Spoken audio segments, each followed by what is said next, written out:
Hello. I am going to use last week's affiliate links after this little short video. Hopefully I'll keep it short.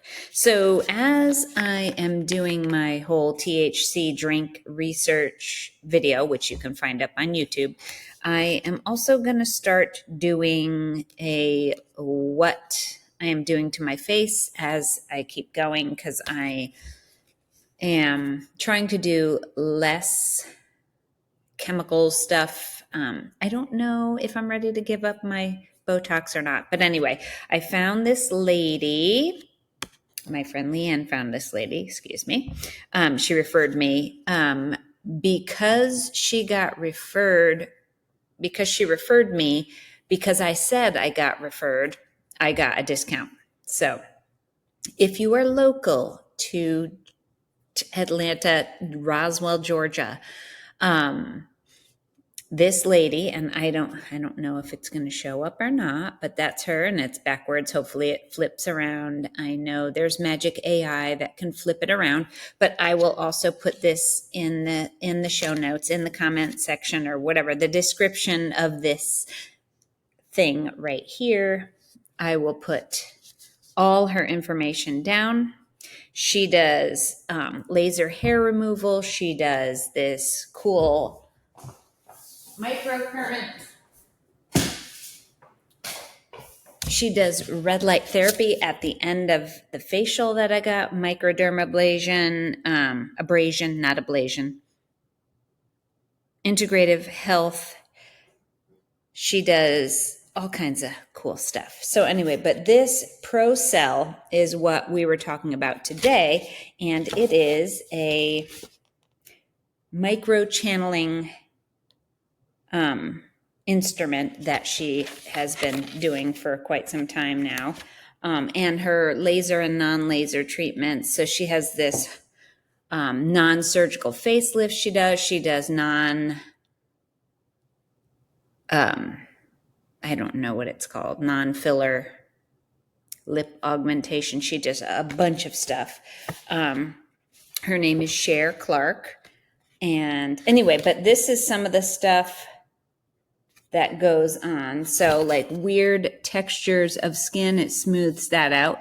It helps with hair growth, and it helps with like these wrinkly, any kind of imperfections that you're finding. I did not do this today. I don't know what I did today, actually, but I had an add-on. I thought it was the laser stuff. So, and she put this makeup on. The only makeup she will ever use. She goes non-makeup all the time. That's her goal, to get people to not feel like they even need makeup, just SPF. You can do a tinted moisturizer or whatever, but she's like, get away from the makeup. It's all bad for you.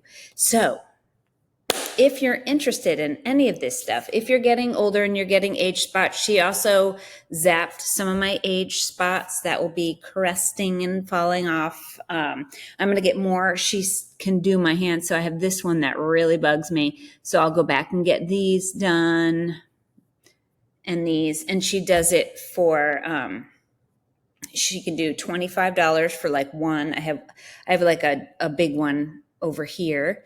I have another biggish one on this side. She got those today, and she can do a combo deal if you have a bunch. Like if you want to do it across your chest, she'll do an area for you. There's so much she has that is all more healthy for you than all the other things that are out there. So the healthier of the choices that she has. Like I said, laser hair removal. She has a whole list of her services on there. If you have any questions, you can email her. She's very attentive. Like I said, she did the red light therapy. I believe that's just like what she does at the end. She also put my favorite thing. I haven't had this since way on back when I lived in Virginia, and I worked at an Aveda salon, and they put tinted lip balm on your lips. And like I said, she put this natural foundation on that. it doesn't feel like I have any makeup on. So she put that on, and she did my lip balm, and she showed me my face after all this stuff she does, and it's not blotchy or red or anything because she's given me a finished look on my way out. And that was one of my favorite things that the Aveda salon did. Now, the work that she did was more than just a regular old facial, and she did it. And so now I can go out in public without feeling like I have sunburn all over my face. So anyway, I will put her stuff there. You should get a discount. It says, let's see, the $50 towards any custom facial or laser treatment with your referral. So anyways, you can show her, take a screenshot of this and bring it in with you or something. You can just say you got referred and she'll give you the $50. And you can even ask her after, whatever you want. Anyway, I'm going to go because I have a whole another chunk of affiliate links for you that I'm going to put on from last week. I'm just going to keep using that video. So it's goofy and silly, and it's entertaining while you're listening to all the links that I have to give you. Anyways, and then after that, we'll have the podcast for you. So this and the other affiliate link thing will be all right in front of the podcast. So if you don't want to listen to it, skip over. Have a great day.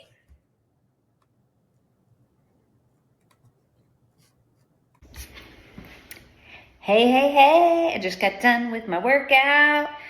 And usually when, this is going to be way too much information, but you got the ladies over here, headlights, what is it, the Austin Powers, juggies, I forget what they're called, I think it was juggies. Anyway, the shooting headlights are on. Anyway, so I have my cakes on. So my cakes go over the little nips and you can't see them. So after I come into my air-conditioned house, after sweating my butt off and I get a little chilly, I don't have to worry about it. Sometimes when I'm working out, I gotta wipe this off, and it happens. Anyways, so the pads in the bra come out in the laundry. We all know this. We all hate this. There's not enough sewn-in pads, but now you don't have to worry about it because Cake's Body came up with these lovely nip covs, and that's what we're calling them. That's cool, people. Nip covs. Anyway, they have a couple different sizes. I like the medium to large ones because it smooths everything out. So as you get a little older, it just gives you a little extra smoothness, keeps everything looking young and healthy. And yeah, so take all your pads and throw them in the garbage. You burn them, whatever you're going to do with them, do it. And get you some of these. I will put the link in the show notes. This is a commercial. Anyways, I have an affiliate link for you, and I will put it in the show notes just for you. Our little secret. Anyways, get rid of those pads. We hate them. You hate them. I hate them. We're all together on this one. So we're starting a revolution with the cakes. The cakes are the revolution. They also have a different shape. I forget what they're called, but check it out. You can use your discount code for those too.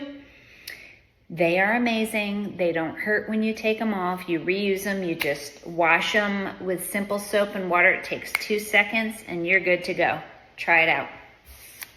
Also, Thorn, I have a great discount for you there. The link will be in the show notes. Like I said, just worked out. So I'm going to do my collagen and my greens for after.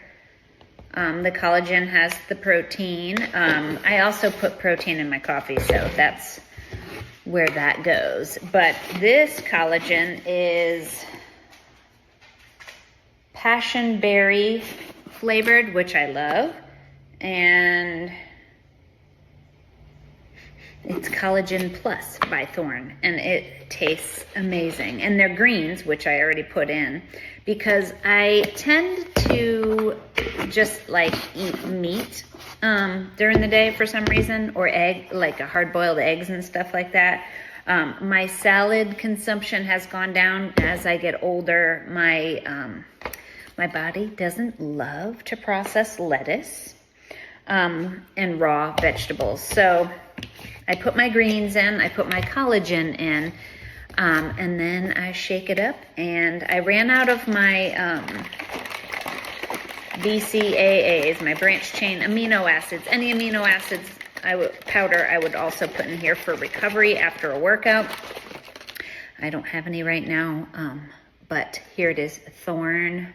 It's backwards, of course, but I will put my link in the show notes for this too. This tastes amazing. It's hard to find good tasting non-chalky stuff. This dissolves very well.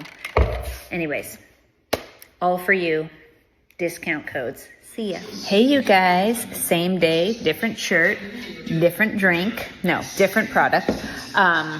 So this one is the Cycling Frog THC. This one's 2 milligrams, so very, very lightly dosed, may I say.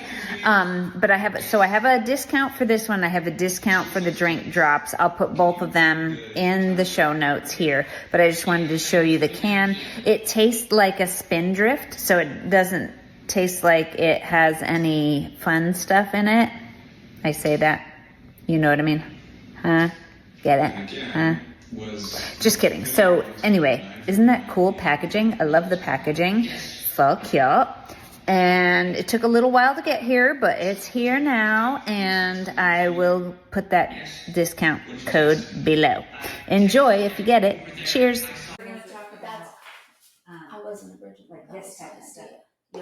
Yoga type stuff. Back from we're starting at the beginning. The way beginning. The way beginning. The way beginning. The way beginning. The way beginning. Do you want to close out? Or try to Yes, we do want to close this. All right, who wants to go first? So we said we were going to start a new segment. Which will be live. We're living on Insta, right? Mm-hmm. So, and the series will be our evolution as we study. And we said we would go way back to the very beginning and talk about what is yoga. Yes. And what did we learn when we were doing our teacher training? The dog's like, rrr. Yes. Okay. Yes. So, do you want to start with what you learned in teacher training, or do we want to go to our text? I think just whatever you want to start with. Okay. So, like, from memory, I did my teacher training in like 2012, so a lot of it's like swimming around in there. But the message we got was yoga means union. Yoga is about connecting the breath to the practice. The yoga is about being one with your mind and your mindfulness. What about you? In like one sentence? In however many sentences you need. I'm trying to pull you over. I'm in the hair chair, so it's like. Oh, it's not on not wheel. rolling. It's not that I'm No, not strong. you're strong. Okay. Not that strong. With the hair chair. You're not in the. I learned that your breath is the key to your life. I can go on forever though, so that's the top. And your teacher training was Ashtanga. So in the various Ashtanga lineages that I've like worked with, it's always tied to the moving meditation, tying the breath to everything. Yeah, it's literally your eyes are open, you're breathing, there's no music, and you're flowing. You're in like this trance state. Breath. So what do you? I'm going to take us off for a second, but do you have does your body respond? Like for me, when I go to Ashtanga and there's no music, I get really meditative and I love the no music. And then when I go to like your class with like the good tunes, I love the music. And so like then I'm like, what do I like better? And I don't think I like them both at different times. Yeah. Same exact. When I was done with teacher training and I moved to the beach and I had my own beach practice outside of the jungle practice that we had, I instantly was like cranking up music. And I was like, she's gonna kill me. But I would also then go to the beach and do a meditative flow sometimes. But I am a music, like, it's in my, I mean, I love it. So I have the same. I like to do both ways. It depends on how I'm feeling that day. And what you need. And what phase of life I'm in. Like, my cycles, not my menstrual cycle, but the cyclical living that we do. Like, when I'm in a creative phase, I like to be very Ashtanga. Yeah. Like, I get up and do my practice and it's very serious. But then when I'm kind of in the like luteal phase or the like ending of like, where I'm kind of like, I need to rest for a while, I'm like, let's party. And some tunes. Yeah, and it's so fun, and it makes me like remember that it's not that serious, you know? It doesn't have to be so rigid. Yeah. Well, and I find even the type of music I want changes and evolves. Like sometimes I want like hard beats and no words, and sometimes I want mellow music and no words, and sometimes like put on Taylor Swift and let me sing along. But yeah. What's your definition of hard beats? I want to know what that is. So my youth was like Metallica and Def Leppard and like So like the metal. Misfits, yeah. Misfits, that's awesome. Yeah. Cool. And that need in me doesn't come up often, but it's still there. And it's like so powerful when it's there. Yeah. Mine happened on the way here. I was listening to a playlist from a couple of years ago, which was at the beginning of like a decline cycle for a while, and it was so ragey, but it felt good at the time, and I like to go back and feel how I felt sort of, and like hear the lyrics. I listen to a lot of like death metal, and so the lyrics, the artists that I've been drawn to before I knew what the lyrics were saying, and I just needed noise, and I was self-medicating, I actually was drawn to some really deep and like awake artists that I didn't even know. Yeah. Like they were just screaming, but when I went back and listened to it today, I was like, it like something happened to my like diaphragm. I was like, it like hit me in a different way. I was like, oh, I was like, something was getting through, but I was too busy whipping my hair back and forth to like hear it, you know? I found that like 80s and 90s music and movies, like I have these things that I have an attachment to, but then when I listen to them or see them now, I'm like, oh, this was so much deeper than I ever knew. Yeah. Like we watched Uncle Buck over the July 4th weekend, and we watched it, not like I was like, oh, this is such a heartwarming. I just thought of like When Harry Met Sally for some reason. Oh, another one. Not heartwarming, but I grew up watching it on my little TV, like in my room, like this close to the TV. I was like, I'm gonna be her when I grow up, and then Pretty Woman too. Yeah. Oh Those were my influences as like an 8-year-old. No, I do have that awakening too. Like I'm always so careful. My kids are grown now, but as my kids were growing up, I was really thoughtful about the influences. And then like in these like last few years, I've realized like I had all kinds of crazy influences, and I'm fine. Yeah. Well, maybe I'm not, but yeah, I mean, we all go through our phases. yeah, I'm fine. I'm Twitches. Okay, What's yours, Rachel? Yeah. What did you? You're taking Oh, that. what did I remember from? Yeah. No, nothing. That's why I want to go back. Okay. You went to the source. I went to the back. Oh, the sutras! I love the sutras. Yeah. So and my lineage is from same. Patanjali Om. That's part of the opening mantra. We had it on. We had You it did on. it? Yeah, we listened to. I've been doing it every day Today. now.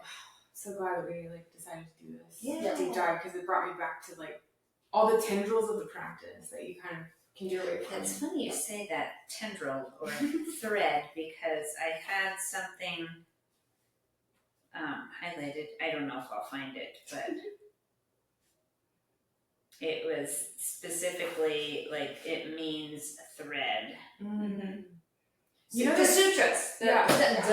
In the sutras, there's also, it says you can become, it's so metaphysical when you get into it, because it says you can become invisible, literally. Like literally invisible. And you can, because your perception, you can like vibrate out of perception. And my teacher taught me that. She was going deep. And I was like, well, I'm going to try it in the market today, you know.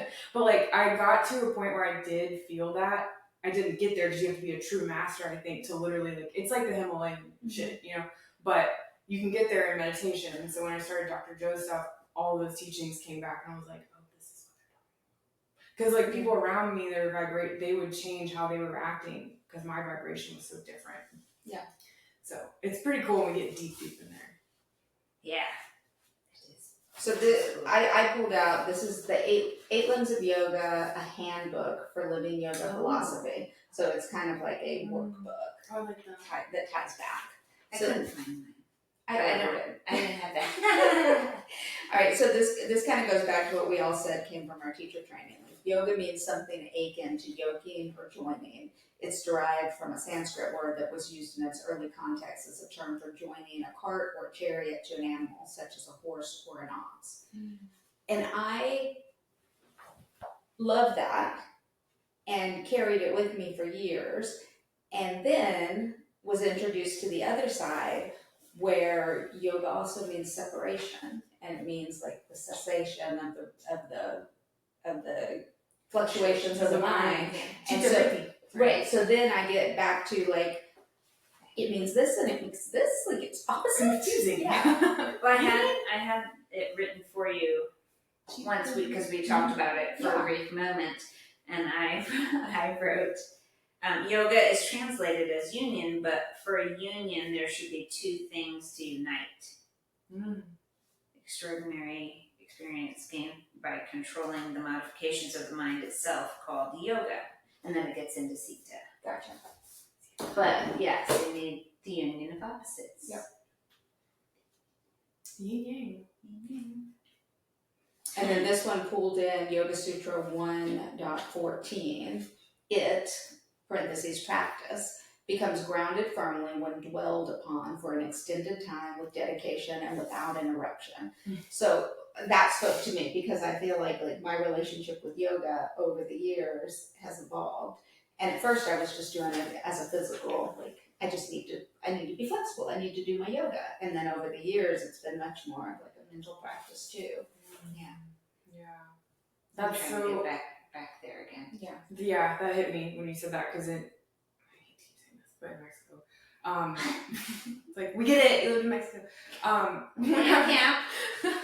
One time in Baghdad, when I was there, it was such a consistent thing. It was my lifestyle, and it was who I was, and it's just so interesting that I didn't really register in my mind that I would inevitably face a moment where this wasn't my lifestyle. I would slip from it at some point, and I wasn't prepared for that. So I crashed and burned hard. I feel that. Me too. I said that. I'm just kidding. Thank you. I feel seen. There was a period in my life, like a 10-year period, that I would tell everybody, like, someday when I retire, I'm gonna go live in India. Someday I'm gonna go do yoga every day. Someday yoga's gonna be my whole life. And it wasn't until I had cancer and had treatment and came out of treatment that my husband was like, why do you have to live in India? Why can't someday be today? Why can't you just start doing it every day now? And I was like, the wise man. You're right, I can. Oh, I love that.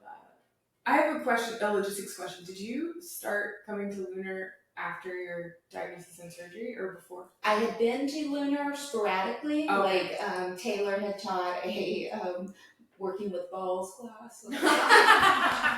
Taylor's like one of the only male instructor that used to teach it. But he does the therapy balls and you roll around on it and do the trigger point stuff. So he had done one of those classes and I went to it, and I had taken a couple of Rebecca's classes, who was the owner at the time. Right. But I wasn't a regular attendee because at the time I was like, someday I'm going to be an everyday yogi. Okay. And then after, it was after surgery, after the sign off from my doctor, I signed up for whatever the deal is, like the $50 1 month pass to try everything. So I tried everything, and then I just bought the unlimited monthly and tried to get there as many days a week as possible. I was just asking selfishly because I was trying to figure out the timeline of like where all of our timelines merged and crossed and like just missed each other, because I was there in 2022 for a couple months, and then I was just like, fuck it, I'm going to Mexico, like I didn't give it much time. Yeah, so I wasn't there in 22. Okay. I went a couple times in 17 and maybe 18. Oh wow, okay. Yeah, wow. and then 22 is when I had my surgery. So November of 23 is when I started going regularly. Okay. That's when I started. Yeah, Okay, that's when you so- started, and then shortly after Oh, I that, got you came back from. I came after, Was it 23? Now I have to. No, It it was was- 22 because But it was like because December of 22. it was November of 22 Okay, is when I. so I was sitting I was waiting for the doctor to sign off on my ability to go back to working out. And I was at my brother's house for Thanksgiving in Salt Lake City, and I found the Ashtanga class on Wednesday nights. Like it was we're starting Ashtanga. Yeah. And I was like, I'm gonna miss the first week. So I started with you in December. Oh, cool, of yeah. 23. Oh, nice. Yeah. no, that December 23 just happened. Though. Yeah. Weren't you It here was- the whole last year? It was the 20. It was 22. Was it 22? Time Jeez, speed No, up. I do. You're Yes. right. It was 22. You're right. Because I had surgery in August of 22, and then by December I was approved to start working out. And that's in 22 November when I was by myself in Mexico, like being like Thanksgiving, Christmas, like I got to do it all alone. I've always wanted to do it alone. It was a little sad, but like not really. I had plenty of weed, so. So when I met you in class, you looked heartbroken. I was literally like, well, I'll be really honest, I was suicidal when I came back. Well, the first conversation we had was about Mexico because my cousin lives in Cancun, and we were talking about the location that you live, and then you were telling me that your dog was still in Mexico and you needed to figure out how to get your dog. That like destroyed me. And Yeah. I was numb. I was so distraught that I was numb to that. Yeah. The dog thing. I'm sorry. No, you were heartbroken. It was obvious. And I went home and told my husband, like, I met someone at yoga and her dog's in Mexico. We need help. I know the airline people like were so like there was a flight attendant who gave me her personal phone number and was like, just let me know, because I was crying. I mean, I couldn't hold it in. Like I was like, but also I was in the middle of an extremely manipulative relationship, and I was trying to escape it, but was still powerless because he had such a grip on me. I wasn't even myself. Like it was so deeply manipulative. But yeah, and I have pride too, so I was defending him. You know, it's a story that probably a story in an 80s or 90s movie. But yeah, I mean, there was so much going on, and the dog thing was just literally like, I remember looking at him and feeling nothing because does that make sense? Like, I don't know if I was so beyond like okay with anything that I just couldn't anymore. I was like hard faced, like. And then when I started getting better, all of it started coming out, and it started showing on my body, and like everything started like coming out, trickling out. But I did it the long way. Like I did it the diligent, hard way. The depression thing. I mean, going from like I wasn't ideating, but I was suicidal. Like thinking like I didn't want to live anymore. Right. Like every thought that I had was I don't want to live. So I'd say that's suicidal. But and yoga was like the only thing I could do. Like I would literally wake up and like somehow get myself there and somehow be there and then leave. And it was that for like 4 months. Like that was all there was. It was horrible. But I was patient with it, and again, nothing wrong with pharmaceuticals, but I did it without pharmaceuticals, and I'm really proud of that. Because it would have been so much easier for me to just, not that that's an easy way out or anything, I think it's an important thing, and I think people need it, and it's fine. But I really just, for some reason, like felt that I wanted to go. I wanted to see if I was that broken. I wanted to like, I don't know, I'm stubborn, and I just wanted to do it naturally, and I'm glad that I did that. But yeah, there were a lot of times where I was getting ready to call the doctor, but I didn't have to. So yeah, I'm really grateful for you being there that day. Like that was, it helped. It didn't make much of a dent because it was so in it, you know, but it did something in the background. It stirred up something and was like, oh, somebody cares. But people care about me, that's the thing. Like, it's not like people were, I guess I haven't articulated this very well, but yeah, it was really nice to have a stranger show compassion like that. Yeah. You know? Because most of the people in my life were like kind of mad at me. Like, they weren't necessarily like, I want you to get better because like they do love me, but it was very together. Yeah, but it also was like very like punishing. Well, sometimes you Yeah. just need strangers who don't know your story. Yeah, I needed like out of context compassion in that moment, and that was really nice. But then you continued to, it was you and Allison, I think, and Rachel. It was you three where we were in Ashtanga, and y'all, like, all of you, I think y'all were like shocked that I spoke or something because I was really quiet. Maybe the first, yeah, because I was like, yeah, actually, and everyone was like paying attention to me. Yeah. I was like, whoa, I feel seen, and in the house I've been in, like, it wasn't that way. It was very much like, I wish you weren't here. So, thank you. Oh, thank you. Well, thanks for coming in. Yeah, that was, so what is yoga to me? It's something that saved my life whenever I was in a dark, dark place. Even though it hurt, and I gotta say this too, my body changed when I got depressed because I couldn't move anymore. And so, yeah, so things changed, and I realized like how deep ingrained my self-worth was tied to my external, and which I think is really normal, but it's something to work on, and like it just all unravels, you know. I think we've talked about it. I think everyone can. I think all of us can relate to this. No, absolutely. But so it's just, I didn't even want to move it. I couldn't move it. I couldn't bear the thought of being in it. I couldn't put clothes on. Like, it just felt so foreign in myself. Like, I felt very disconnected. And so the fact that I had to go back to yoga to get connected to myself didn't sound fun. Yeah. But I did it, sort of. And it didn't help every day. It wasn't instant. I didn't feel better after I left yoga, but I didn't feel dead, and I felt like I could move. I felt a very small modicum of accomplishment after every class, and that built up bigger and bigger and bigger and bigger as the weeks went on. Yeah.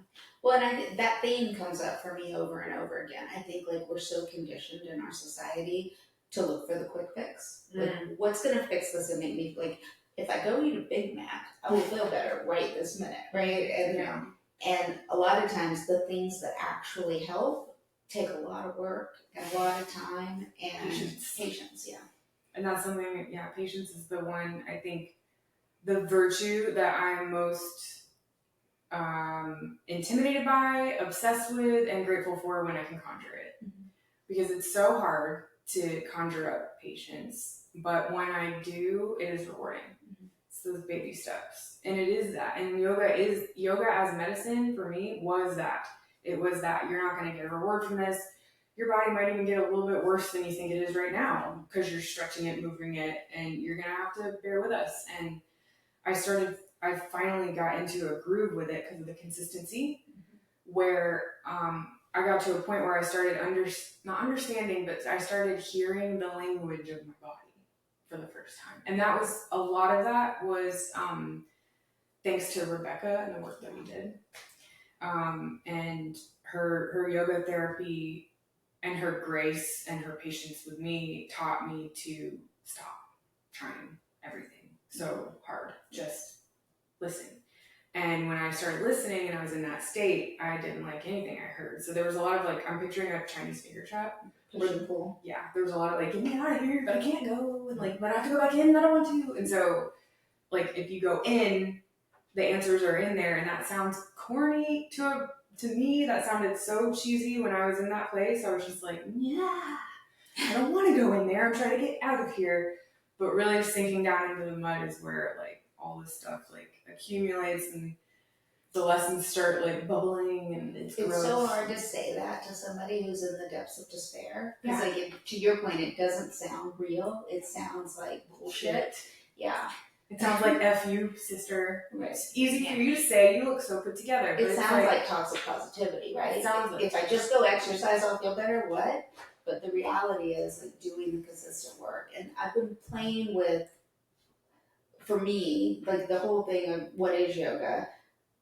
For years, I've been playing with the concept of it's all yoga. Like, because every single piece of my life is yoga. Like, being calm while I'm parenting teenagers, that's yoga. While you're shopping and noticing your thoughts. Yeah. Taking breaths and noticing my thoughts, that's yoga. That's yoga. Going to class and doing my asana, that's yoga. Stopping in the middle of the day and touching my toes and taking a breath while I feel crazy, That's yoga, right? It's all yoga. Stopping and not apologizing when you want to immediately say sorry. Yes, when I get that desire to be like, I'm sorry. Sorry. Yeah. Yoga. Yep, it's all yoga. I agree. Me too. So we're going to talk about what Rachel is up to next month, but we're going to shut off the live because if you want to know, You can come to the you podcast. can, and we'll post the link. Yeah, just click. It's the Yeah. X in the upper right. It's And better then- than my face being like. And then press And share. Don't delete. Sorry, that's very important. And then again. Caption? Whatever you want. Hashtag live? Oh, Didn't even know we could do captions on those. We need to say. Half the time we're out in the sun and I'm squinting at it. every time I try to do a caption, it tells me something went wrong. It doesn't What? work. Okay, I'll be careful. I'm gonna type hashtag what is yoga just to track. Oh, I love it. It's the first one that came up is what is yoga on? I don't know. Tell me. I'm not sure. Okay. What is yoga? See? Yeah, you're right. Okay, I just need to Get out of there. What's on the bottom right? return. Oh. Return? What does return do? Like enter down. Oh. Scary. We Just may go lose our back. life. Yeah, you might. That's why I can never put Okay, a caption. sure. I see what you're saying. It doesn't stay. So. All right, we're back, podcast. All right, we're here. Sorry. We're here. I hope you stretched or something while you So- were waiting. We just mentioned it. Touching your toes. You can do that at any point. Oh, or you can do this. Oh my God, stretch your I need to do fingers. that. I've Jazz been hands. I've been Jazz hands. I've been playing guitar, so I do that while I play. Like literally, like no. I like won't let it cramp up. I'm like. I love that one. It's so good. Yeah. And then I've been doing the toe spreaders too. I always do those. I got made fun of for my toe shape. Mm-hmm. So when I do that, it's a little triggering. Rachel's looking. You want to know what my stepmom would say? Bless her. Because she was mean, but she was funny. Mm-hmm. She would literally look at she would like look just randomly like look down. We'd be like eating ice cream or something. She'd be like, because my toes. And then one time I realized like the way I used to sleep, and I really try not to now because like it's a contortion and it hurts, but I would sleep like the Heisman Trophy, but like my arm like under my knee, and then like I was just all twisty. But then my toes would fit right on my Achilles heel, like this. Oh. So I think as a baby, I think I did that, and that's why. It'll stay like that if you do. So literally, I'm like trying to like fit in my Achilles heel. Maybe that's how I was in the womb, like Probably. Chilling. Yeah. So that's my toe thing. Sorry. Some people don't like feet. I don't know. We just went into that whole thing. Well, I think lots of people have Insecure. insecurities about their toes. Somebody when I was in middle school told me I had Flintstone feet, and I was like devastated because it was middle school. Yeah. But then when Brayden was born, he had Flintstone feet. So what I does was Flintstone feet like, mean? remember, like Yeah. would drive the car, but they were just fat and like little Square? Yeah, Okay. little square feet. Yeah, that makes sense. Yeah. Well, Jonathan Isberg in 7th grade, Miss Martin's class, told me that I had dry feet. Dry feet. And I was like, I'm a girl. I remember being like, only boys. And it's like my calluses, So we had been in Italy, and then we had been in Salt Lake City, and I hadn't had a pedicure in a long time. And I think it was Saturday at class, like there was like dead, dry skin all over my mat, and I would find it on my leggings, and then I was like, why do I have big little white spots on my shirt? It's my skin. It's my skin falling off. You must put your foot like over your head. It's like on your shoulder. It was totally I'm great. doing yoga. It's not dandruff. See, look. It's my heel. Dude, I There would be haven't problems. had a pedicure since Mother's Day, and went to the city center, and there's like a sugar polish there, and it's I think I told you this. I sat in the chair, and I don't know why. Maybe you were on Mother's Day, it was a Mother's Day, I don't know. But there was a lot processing through me that I wasn't ready for. And I literally was just sitting there, and I just felt so unworthy. And I started uncontrollably crying. And like, I was swarmed by women, and they were like, "You want candy?" Like, they were like offering me. And I was like, "Candy can't help me." Like, but I was like, "I'm okay." But I like couldn't look away. Like, they were like doing my nails too, and I was like, "Oh," you know. And there was just like so much, and my face was probably red because I was trying to hold it in, and I was just like going, you know. I was like, "Oh," and it was so funny now. Like, they must have been like, "We did not sign up for this." Like, I don't know how to help her, and I just remember being like defensive, like, "Can a bitch cry in public? Like, y'all should all cry more." Like, It's my Friday. I was like processing something. When we were in Italy, my dad called me 30 minutes before I had a massage at the resort in Italy, and he called to tell me that he had been diagnosed with leukemia. And while you're in Italy, that happened? Yeah, that's when that happened. And so, you know, of course, while he was telling me what was going on, I stayed very calm, and I was asking him questions, and I was like processing. You know, we hung up, and I didn't cry when I was off with him because I wanted to be calm for him. And so I was, you know, I hung up, and then I was a little like, and then we went to our massage, and so and this poor young Italian masseuse was like massaging me, and for the entire massage I was like full body shakes. And I had my face in the thing, and I was just like trying to pull it together, and I could feel the tears falling. I was shaking, and I was trying to stop for the masseuse. And then he said, "Okay, it's time to roll over." And so I opened my eyes. I had my face in the thing, and I opened my eyes, and I had this thing of snot hanging from my nose. Look at me, I'm like wiping my nose. I like literally, yeah, I've had that same thing, but not crying. Just sort of happened. And then I was like, okay. I accept. Yeah, I accept this. This is what's happening right now. Dang. Oh, that's funny. Were you like, can I have a tissue, please? You're not going to want to see this. Please. Oh, man. Oh my god, that reminds me. Don't look at me. Did you ever see that movie Bad Words with Jason Bateman? I love him, and I haven't heard that movie. Oh my god, I think that's what it's called. We love it, And Jason. he's getting busy. I'll just say it that way. And with some lady, I don't even think they like each other very, very much, and they're doing what they're doing, and she's like, "Don't look at me." So every time somebody says that, it was funny. He's like this cranky man, and he goes and he's doing a spelling bee with elementary school kids or middle school kids or something, and he's like, I don't remember why he decides that he's going to go do this spelling bee, but he's like, I'm coming. And they're all mad at him, and so he's just like, I'm doing this spelling bee, dog. And there was no rule. Is he a contestant in the spelling bee? I believe so, if I'm remembering correctly. Unless I'm like mixing two. He's a good grumpy face. Like, he has He a really does. good frown. Yeah. Well, yeah. Yeah. I watched all of that show. What's it called? The one that was on HBO. Freaking I know what you're talking about. Arrested Development. Yeah. Yeah, I went back and watched that, and he's a gem. The money's in. He's, Was it the banana shop? Yeah, it's the banana stand. The money's in the banana Yes. stand.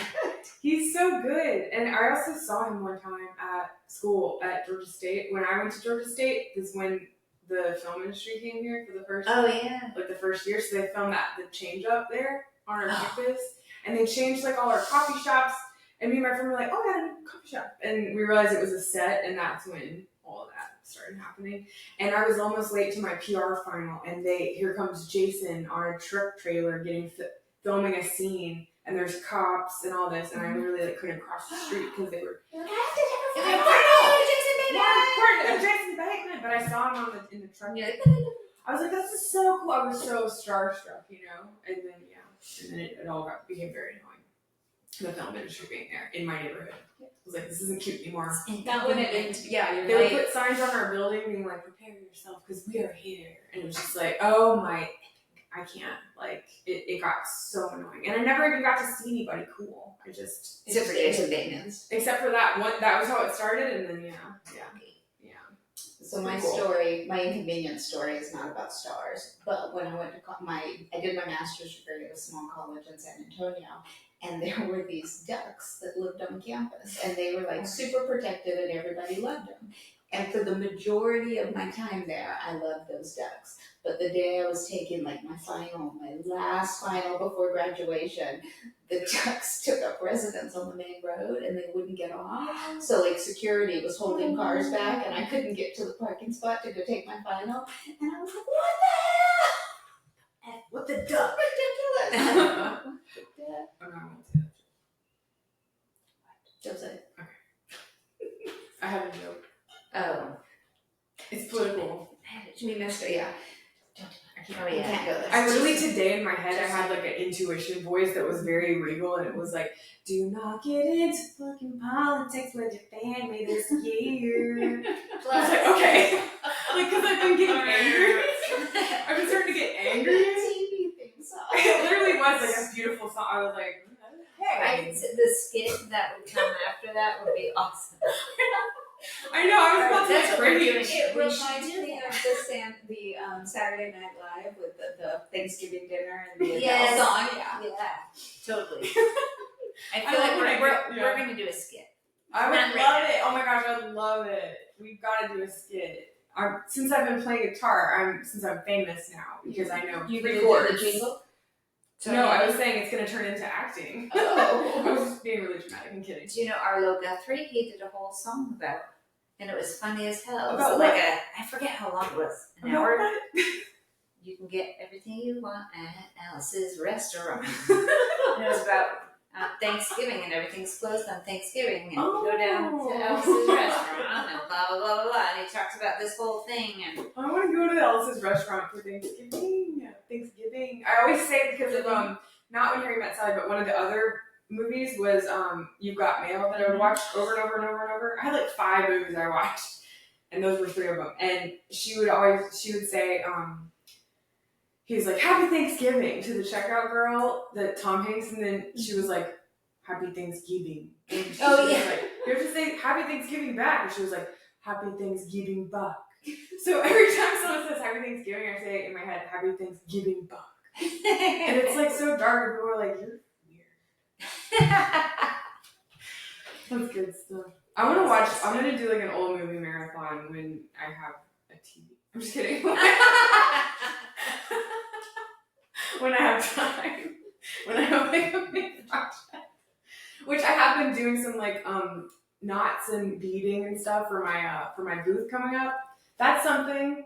August 2nd through 3rd, Lakewood 400 Antique Market. It's the biggest, most famous, which everyone I talk to literally is like, what's that? But it's like this big market incoming, and it used to be down where Lakewood Amphitheater is, which I think it's called like Bumpfuck Amphitheater now. I don't know, they change the name every year because it's a new sponsor, but anyway, they moved it up to the middle of nowhere. I know it. I think it used to be, I don't know, it doesn't matter. One time it was Hi-Fi Buys, and you can tell how long ago that was because it doesn't exist anymore. Yeah. But yeah, they moved it up 400 back in like the early 90s, I think, when it was like the literal middle of nowhere, and it's been going on ever since. So yeah, I'm doing a booth there. I'm really excited. That's what I was doing before the podcast. I got all my documents. I've been waiting for like 2 weeks. Nice. And I keep calling Paula, and she's like, just be patient. And I'm like, I'm so excited. You're like, So, patience. yeah. Well, that's a great segue into Yes. all the exciting stuff that's coming this summer. Summer. What is happening in mid-August in your life? Oh, it's August. And I keep forgetting that August is still summer because kids are going back to school August 1st. I'm like, Yeah, summer's over, but it's literally still summer till like September 21st, right? Yeah. Especially in Georgia. Well, yeah, I'm doing the booth is really exciting for me because I'm making sun catchers. So it was like a way for me to start coming out of depression. The opposite of depressed is expressed. So I've started to like try to express myself through making pretty things that make me feel like my inner child is happy. So I've made enough to where I think people will like them. And so I made enough to where I wanted to pursue doing a booth, which before I moved to Mexico, I was looking into booths, and I had one at Gypsy Farmhouse, actually. I still have one there, but I haven't talked to her in a long time. So I was pursuing that, and I love like collecting old stuff is like one of my favorite things. So, and old clothes or whatever. So I got rid of all my stuff dramatically when I came back from Mexico because I thought I was going to marry that guy and live there forever. And when I came back, I had nothing. So I rebuilt my collection, and I'm handmaking stuff. So it's been really helpful for my getting myself back to myself and better than I was before. So I'm excited. And then also I have a big cool trip coming up to, have y'all seen the movie? Have y'all seen the movie The Proposal? Yes. Yes. Alaska. So I'm really excited.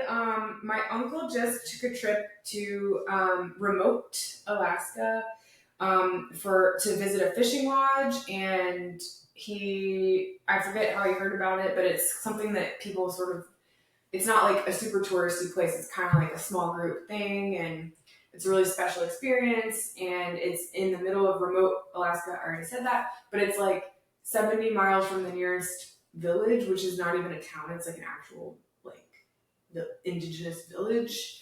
And they're very, I have like some, what am I trying to say? It seems to me that the indigenous are not very well off. So I'm excited I'm excited to learn more about that because I got to experience a lot of that in Mexico and then in Atlanta, and I'm excited to see this side and get some like insight to how people are living and spread some good energy that way. Do anything I can. I probably can't do much, but I can at least like shine my light around there. And I didn't know that. Like, I feel really ignorant about Alaska because I don't know much about it. Ignorant has a negative connotation, but it's a neutral word. Uninformed. I feel uninformed about Alaska. Thank you. And so I'm excited to learn.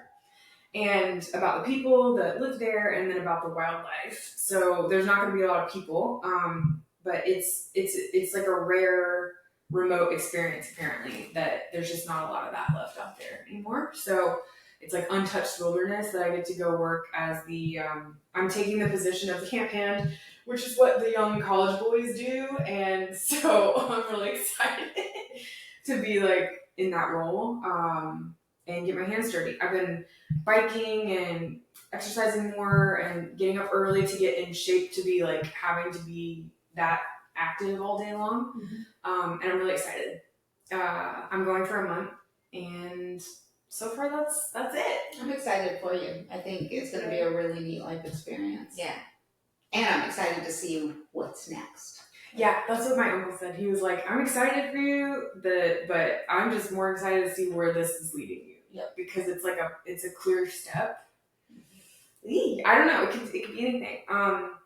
But I'm just really also excited to be able to work like where I don't have to ideate, I guess, so much. Like, my career was so brain heavy that I like lost my mind literally. So I'm excited to like they're very structured. It's like a well-oiled machine. It's a family. It's a husband and wife, and they just have their son take over it. So the son is who I'm in contact with, and he's like newly taking over it. I think maybe this year or maybe last year. It's his first like taking over it. But there's the mom and dad are still there, and the father is apparently like a legend. I'm not doing this justice at all. I'm gonna be so embarrassed when I watch this back after I come back from it. But he apparently is just like, they have all these stories about how he like had to like punch a bear in the face and stuff like that, you know? I can't Like, hear yeah. all those too. So, and it was a little bit conflicting for me with the hunting and stuff, you know, because of coming from the Sutras of Patanjali and the yoga life. I'm excited to find a balance of respect and mutual respect of nature, because I think the philosophy there is that if they hunt, it's for protection or food. And that's what you have to do when you're in the wilderness. Yeah. So I'm excited to see that side of it, even though I don't really love hunting for sport, but it's an experience for me to gain new perspective. And I think that's so much more important than like digging into what you think you believe, in my opinion, for myself. I think I grow when I say, okay, I can just be neutral and observe and learn here and see what I take and leave what doesn't resonate. And I'm excited to have a really extreme version of that kind of context. So I'm excited. I'm a little nervous about gear and what to pack, but that's about it. I'll figure it out. My flight's booked for the 15th, and I'm flying back on the 16th. So I'll be gone for 1 month. I was trying to leave the flight open. This is another growth moment. I was trying to leave the flight open-ended because that's what I did for Mexico, and I think this was a really good opportunity for me to realize like where my patterns are, and it's like I was wanting to run kind of. You don't like to commit. Yeah, I didn't want to commit. I wanted to just, I didn't want to commit to coming back. Yeah, so you're right, that's it. So I finally did it, and I feel really good. I felt it while my thumbs were tapping. I was like, oh my gosh, this is a real hurdle for me, like not wanting to like solidify a plan to return. Yeah. You know, I wanted to be like, maybe something like amazing will happen, and I'll just like have a whole day. That's what happened in Mexico. I was like, I'll just like meet somebody, and I did, and he took advantage of me. And so I'm glad that it took me like almost booking a one-way ticket for me to realize or to recognize that lesson from a year ago, or to learn the lesson. I was like, ooh, I remember this. Doesn't feel good. So I'm really excited. I'm proud of myself that I did all that. That I was able to I don't know, like, well, not able to book the flight, but like able to book the return flight. It was a big deal for me. I put it off for like 3 days. You know what I'm saying? Yeah. I get that. I remember years ago, like I had embraced a very like the universe will lead me lifestyle. So it was always like whatever happens, happens, and whatever happens led me to really bad decisions. Like I found personally that my life is better when I know what I need to do for me, and then I accept that like anybody who wants to be part of my life will work within like the things I've already decided to do for me. Or come and go. Right. Or people will come. Yeah. Oh, that's huge. It is huge. And that's, I'm still kind of on the borderline of that. Because it's very romantic to think about, like... Well, there's a fear of missing opportunities. Yeah, I don't want to be too closed off. But what you said just now is that's like my Bible, right now. That is my philosophy, and I feel it and I'm living it because you're so right. But it is also fun to be malleable, but within a container of responsibility, planning, but also not too rigid in my thoughts about it. You know, it's like if I have a backup plan and I'm not like rigid about it, then usually I can flow. Like if the flight's delayed or if they need me, balance. Yeah, It's back to balance. and I think it's totally fine to be like, oh, instead of doing this, I think I should do this. Yep. I think for me, what I've learned is when I'm sacrificing what I know I want because somebody else has a different want or need. Yes, that, because that is what happened with my relationship in Mexico. It was like, it seemed perfect. Like we both wanted the same things, and it was just flowery, beautiful, hot, sexy language that was flowery enough to where it was, it was like just It's reality. It skewed reality. I mean, it didn't even skew it. I went into a different reality with that guy.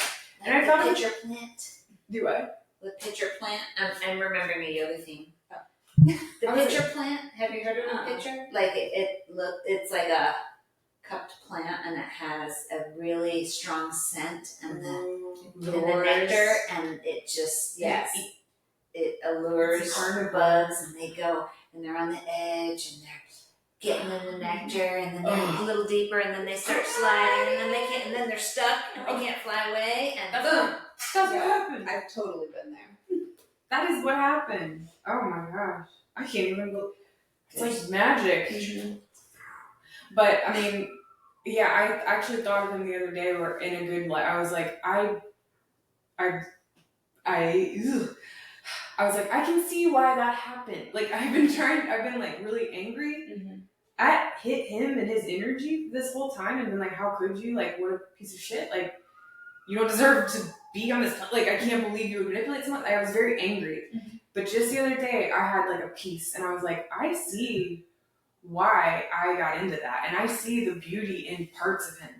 But that does not mean that I had to stay. Like, I'm lessons, right? Like, I don't know that you would have this clarity had you not lived through that. Exactly. I feel like forged through it. It's like the fire's kind of dying out and like the smoke's coming off my head from it, from being on fire. But I feel like it's shining out. It's like glass. It's like, ooh, look at that piece, you know? A battle scar. But it's beautiful and deep because we did have a really deep, of course we did. It all sounds so cliche now, but it was so Sounds beautiful. like a movie. It was a movie and it was gorgeous. Cliches come from somewhere. From my life. I think they come from my fucking life because I've had the most unbelievable, and people in my old life would never believe me because they thought I was full of shit all the time. But I had one day they'll all be in a giant book because they're just too good to not write about, and I think that's true for every one of us. Mm-hmm. I think we all have fantastical, magical, whimsical moments in our lives, and when you string them together, we have that kind of life. And it's beautiful and painful, but like, I feel like a butterfly, and I'm not a butterfly yet. I'm never gonna be a butterfly fully till I die. But I feel like I have some sort of wings now versus before I was like this gorgeous, spiky caterpillar, you know? I was like, check me out, you know? Attracting all kinds of shit. But, And then I got squished. Yeah. But I got squished into my little cocoon, and it was nice. But I think it's so beautiful. I love hearing people's stories like that, where it's like, I had a time in my life where I was I want to hear Elizabeth's university stories sometime, you know? I think it's a fun thing to like, not romanticize and glorify things that led to bad things, but to find, like you said, like the beauty and the lesson in it. And the lesson is usually a really pretty stone, like a gem. Yeah, absolutely. Hardened, you know? Well, I had a really close friend tell me, like, after my divorce, I was in that space of like, God, I wish I'd never met him. God, I wish I had never experienced that.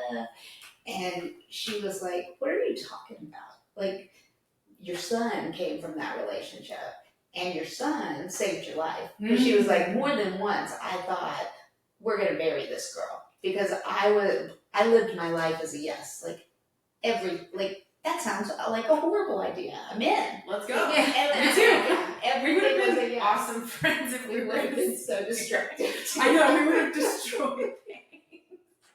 And her point was like, I needed the lesson because I had embraced the possibility of the world, and I was so courageous. I didn't have any fear of what could happen. Yeah, and that's where the grounding comes in after that, right? Yeah. And then Graydon, having a son, grounded me completely. Sure. You know, and so then, like, he's 18 now, so in the 18 years since I've had him, I've tried to find the middle ground. Like, who am I really? Am I the person floating in the air, or am I the rock on the ground? No, I'm somewhere in the middle. How do I find that place and stay there more often? I think you're doing it pretty good. Yeah. You're a grounding cord for me. Both of you are. She said, you gotta stay on the ground because you're my grounding cord. Yeah, don't lose it. No pressure. Just kidding. No, I mean, you can bounce up every once in a while. Yeah. We'll allow it. No, We'll allow it. You're right. I'm rolling again. Sorry. Well, even like I've been watching the, we're having so much fun with our workouts, and I've been getting on Instagram and watching the rebound people. We were talking about this today. Like, I see these girls put on this great music, and they're like 5 feet off the rebounder, and I'm like, I want to do that. Yeah. And then I'm like, Nice. you're almost 50. Take it down a notch. You can get there. Just baby Let's do steps. this in a healthy Maybe way. do it healthy and then expand. Yeah. I'm a big trampoline. No. Rich, of all people, daredevil that he is, used to jump out of airplanes all the time. And he was like, once you ever get in a trampoline, everybody always brings something on there. And like his aunt was like, I think she did gymnastics and taught gymnastics, and he's like, no, she had a trampoline in her backyard, like one, I think it was like in the ground or something. Oh, I don't know. those in the I ground. love those. So cool. Yeah, Yeah. when you dig out the hole. Yeah, and she, they were going, and then we go from that to we're not getting a trampoline for the kids, and I'm like, and that's fine. But I just was so shocked that him, of all people, who loves to do crazy stuff. So we had a trampoline growing up, and my dad is totally a crazy stuff guy.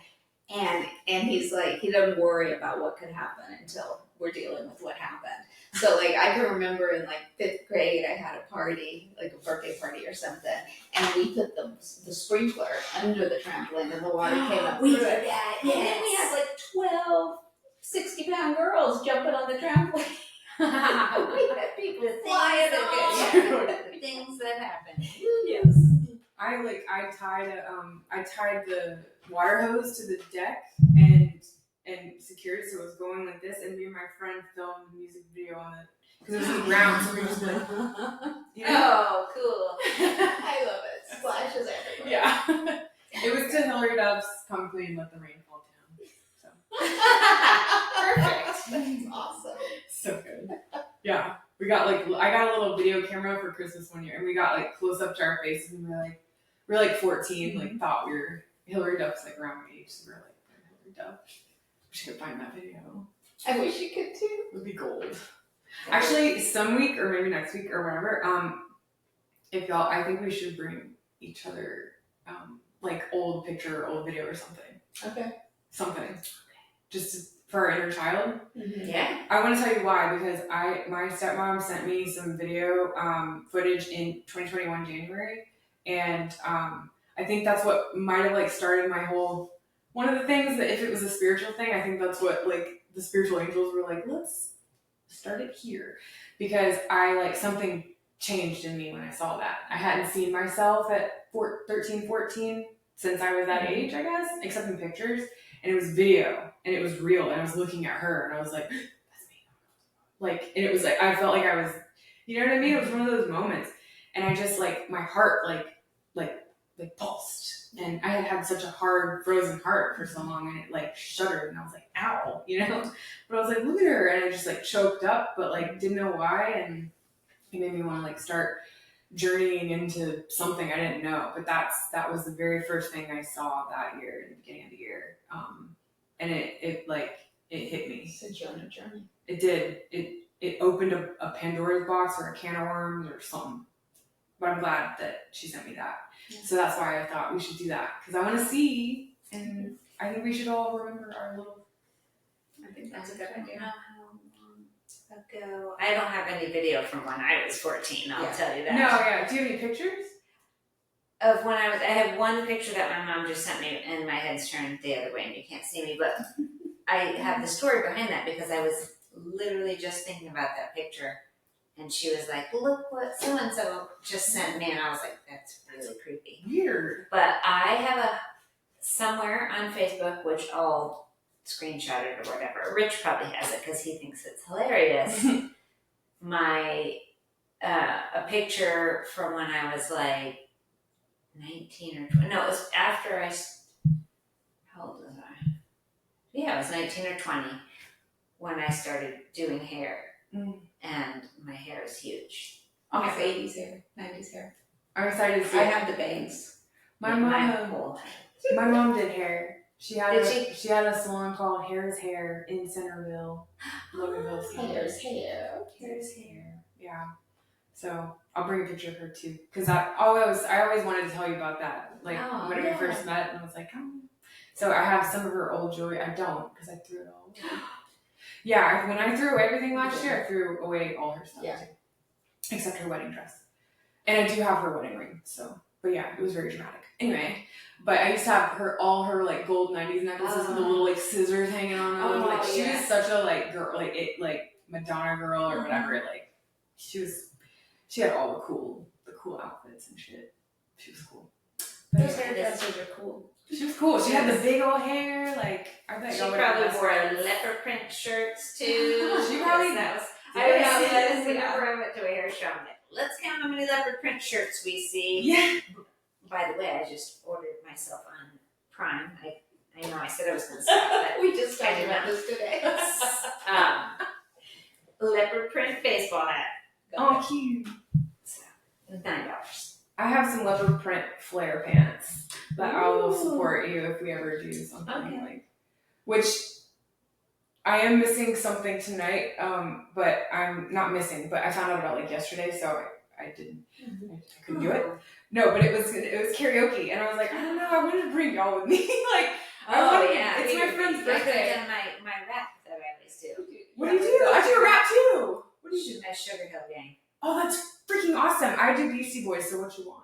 Oh, I love that. I cannot wait Every till we do single this. word. I did it in Nashville at Wannabe's, like the biggest, or freaking shit, I don't know, maybe not anymore. It used to be like the biggest karaoke, I forget that I'm like getting old, but used to be like the biggest karaoke bar on Broadway, and we like paid them to get me up there, and it was my friend's bachelorette party, and they let me go do my thing, which was so sweet, because I just like crushed it. Like, oh, so good. We did for my work, for my team, we had like 20 people in Florida for a team building adventure, and we did one of those private karaoke rooms, and we had so much fun. Yeah. Like, it's amazing, the quiet folks on the team, they're like all in. Oh my god. That is team building for sure. It breaks like old Betty out of her shell and stuff. It's not my comfort zone at all. So the whole time I'm up there, but I sign up, like an idiot, and I'm like, No, I do that. I'm like, okay, let's go. That's me. You want to grow. You get out of your comfort zone. Yeah, sometimes. I love doing it, but I don't love it. Like, there's this place in Virginia Highland called Meddlesome. Well, it's underneath a bar called Dark Horse, but it was called like Meddlesome Club. And it was like the basement, and they would do live band karaoke with English Nick from 97.1. Oh, no way. Creepy as fuck. But I would get up there all the time and do like Rob Zombie and shit, like Oh my god. headbang and it was metal music karaoke. So me and my girlfriends So who then were you also just have to metal, get I would be like singing voice. Yeah, but then I cringe about this. One of those things when you're trying to fall asleep and you're like, why did I do that? One of those is me doing. Paramore was my generation's like whatever the girl punk thing was when you're in high school. Like there's one every like 6 years to make sure that we all get traumatized or angry or whatever. Have the regrets. The Yes, regrets. and then and so I got up there and did Paramore. Was a throwback to 2007. So I got up on the stage and I didn't realize I was getting older and that the crowd, the people who do the bar shit are younger now. It's like, so that got so judged and I was so drunk, but like didn't realize how judged I was. So I just was like, and I was like hurting people's ears because I can't sing like that. I think I actually can now that I know how to breathe, but back then I definitely couldn't. Holy shit. I can still hear me like ringing through the bar and people being like, get her off. I think I even heard someone in my drunken stupor being like, get her off the fucking stage. You know, and I also have been dragged out of bars before, so I just have a lot of cringy moments. You gotta ask Rich, and we might have even already told you, ask Rich about his karaoke night. Oh, can't wait. When we were. I can't wait to hear that. I can't wait. This is why I don't drink anymore, which I will say, I want to stop saying I don't drink anymore because I don't, but there's some cider that came from Rue Winery. Have you heard of that? It's like in Georgia somewhere. My dad brought back, it's like, he doesn't drink, we don't drink in the house at all, but he brought back something from, like he did an inspection for them or something for work, and brought back like jalapeno infused cider, and it's like naturally fermented, so I had some of that the other night with my beautiful dinner that I made myself, because the house was in. And I cherished every tiny sip of it, and I'm grateful for it, like, and it was beautiful. And then I got the little tingle, and I was like, oh yeah, I remember this. I was like, I remember why I used to do this. So I literally only had like half a glass, and it buzzed me. But so now I have like a reverence for it. But I'm not a drinker. I'm not a drinker, and I'm proud of that. So I've gone through the same cycle you're talking about. Like I drank way more than I should have for way more years than I should have, and I didn't have the ability to tone it down. Like once I was in party mode, I was gone, and things were gonna happen.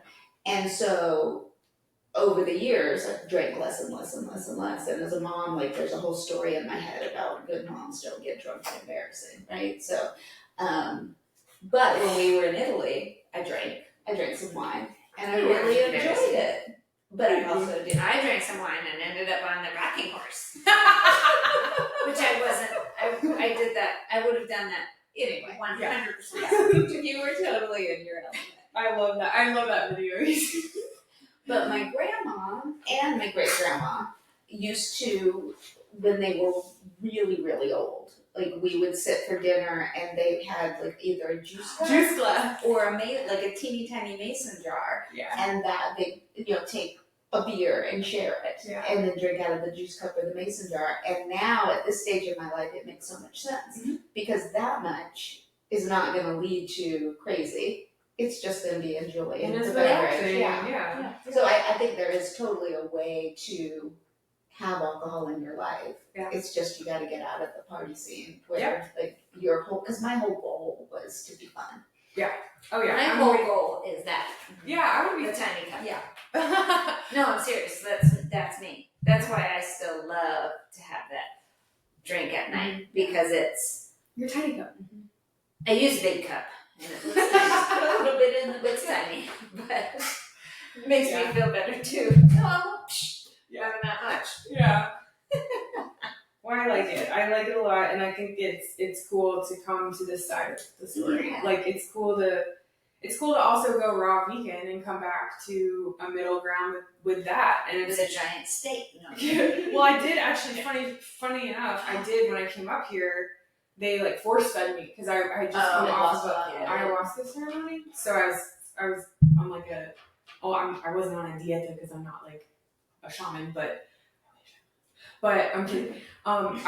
You do like a sort of a dieta before you do the medicine, meaning like you basically only eat like vegetables or fruit, and you can't even have bananas or avocado. It's like, just want to be clear. So I was doing that, and I took it. I was still like super unhealed, so I took it really far and like overdid it, and they were scared, and they force fed me steak, and it was really good.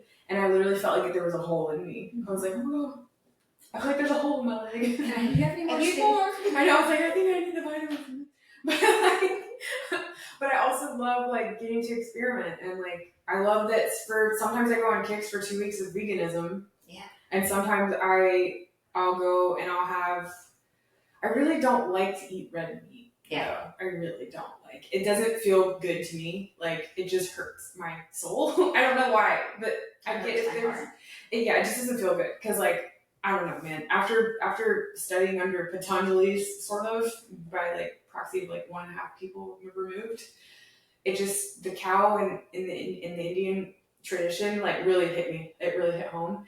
And when I drive past the cow pastures here, like I can feel they're so beautiful and like nurturing animals, and I just feel bad. But if a doctor tells me I'm gonna die without it, I'll eat it. You know what I'm saying?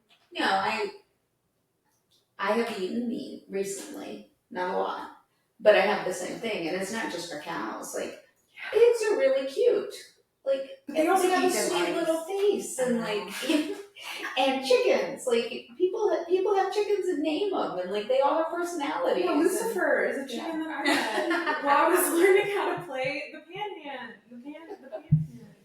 But I think you and I are very similar in that we go to extremes. Yeah. So it's like, I'm raw vegan, I'm not eating any meat. And then it's like, okay. And if you eat meat, you are the devil. It's like, I just relax, guys. Everybody calm down. Like, and literally, I heard this guy on a podcast today say he was a breatharian. Heard that? No. Which I get, because when you get into a dieta type situation with shamans, like you're like, oh my gosh, I love where my brain is going right now. Because when you get to certain levels of consciousness, when you are a pure vessel, that's no question, right? That doesn't mean You're all also this. a little lightheaded. You're also a little lightheaded, a little deprived. Like, but I'm not trying to be a shaman, so it's like I don't need to do that life. But I have been to those states, and I love kind of like playing around with it and not being dangerous with it, because it's fucking. I feel like you're cussing a lot. It's so cool to sit with source, like when you're clear and you're kind and you're whatever.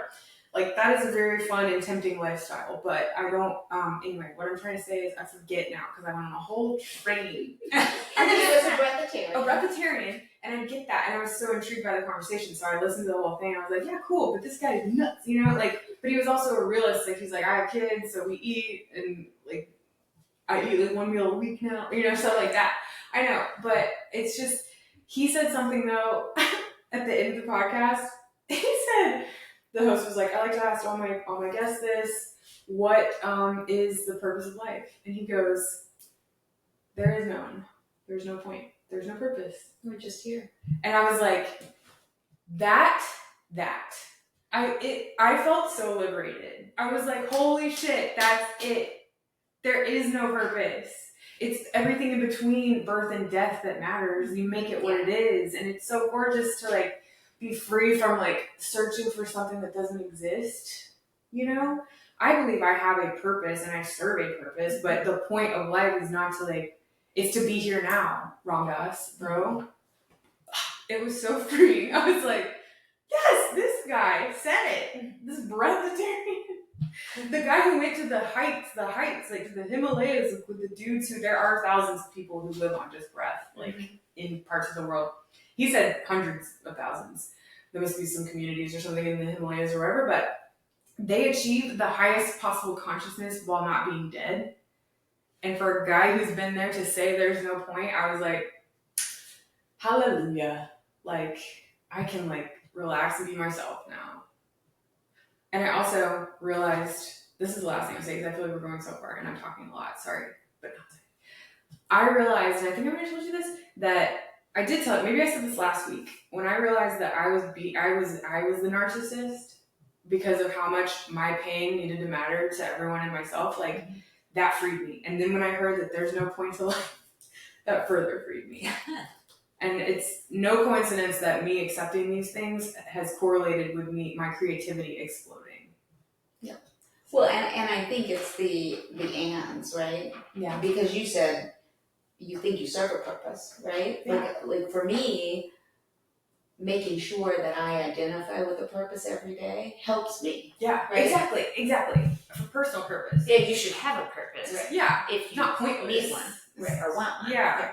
That's a good point too, because when I first heard that, I thought nihilism and then like destruction almost would be, if there are some people there's no purpose. Yeah, if I told that to someone and certain people in my life, I could see that it wouldn't go well. Mm-hmm. But when I heard it after coming out of a lot of healing Right. and pain, it was like, the purpose is for me to be the best version of myself and to be the most loving I can be to everyone around me and myself. In every breath. In every single breath. Right.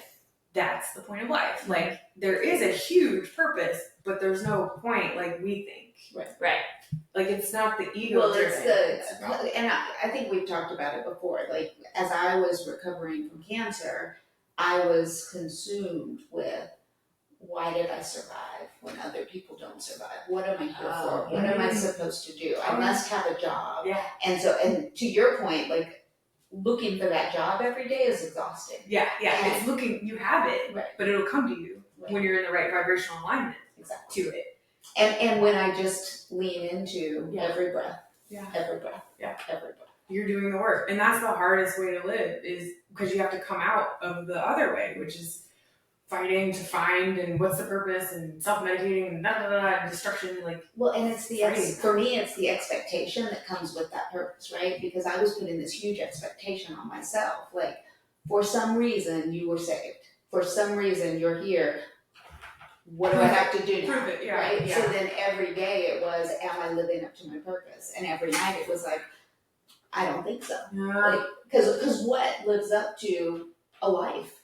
Exactly. There's a measuring stick. It always Right. moves. Right. So that expectation creates misery. Right. Misery loves company, but we don't have that here because we're three. I think that's a great wrap up. Are we good? Another skip. Bye. We'll get on that. Oh. Oh, I did that. Oh. You do it. No. Getting more material for our next montage.